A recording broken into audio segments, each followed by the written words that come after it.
OnePlus 15R 40,000 பட்ஜெட்டில் December 17ஆம் தேதி நம்ம இந்தியாவில் லான்ச் பண்ண போகிறாங்க. இதோட சிறப்பம்சங்கள்லாம் என்னன்றது நான் சொல்லிடுறேன். ஃபஸ்ட்டு இதோட display 6.83 inch 1.5K ரெசல்யூஷனில் 165 hertz refresh ரேட்டில் பார்த்தீங்கன்னா கொடுக்க போகிறாங்க. எப்பயுமே ஆர் சீரீஸில் டிஸ்பிளே பார்த்தீங்கன்னா நல்லா பண்ணிடுவாங்க. இல்லை பேட்டரின்னு பார்க்கும்போது 7400 mAh பேட்டரியா. ஸோ பெரிய பேட்டரி 80 வாட்ஸ் சார்ஜர் பார்த்தீங்கன்னா பாக்ஸ்லேயே இருக்க போகுது. கேமராவில் 50 மெகாபிக்சல் பிரைமரி வித் ஓஎஸ் சப்போர்ட்டோடு இருக்குது. 8 மெகாபிக்சல் பார்த்தீங்கன்னா அல்ட்ராவில். முன்னாடி செல்ஃபின்னு பார்க்கும்போது 32 மெகாபிக்சலுக்கான செல்ஃபி கேமரான்றது கொடுத்துருக்காங்க. ப்ராசர் பார்க்கும்போது ஸ்னாப் ட்ராகன் 8 Gen 5 ப்ராசர் பார்த்தீங்கன்னா இதில் யூஸ் பண்ணியிருக்காங்க.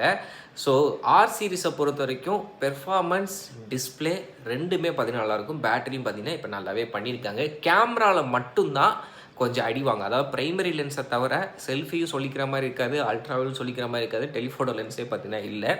ஸோ 40,000 ஒருத்தான்னு கேட்டிங்கன்னா கேமிங்காக ஒரு மூவி பார்க்குறேன், அடிக்கடி வீடியோஸ்லாம் நிறையா பார்ப்பேன், ட்ராவல் பண்ணுவோம், பேட்டரி நல்லா நிற்கணும், ஸ்பீடாக சார்ஜர்னால் தாராளமாக வாங்கலாம். கேமரா செக்மெண்ட்டுக்கு இது கொஞ்சம் அடி வாங்கும். இருந்தாலும் லான்ச் ஆகட்டும், என்ன ஏதுன்றதை ஃபுல் டீட்டெயில்டாக பார்ப்போம். ரெகுலர் அப்டேட்டுக்கு நம்ம பேஜை ஃபாலோ பண்ணி வச்சுக்கோங்க.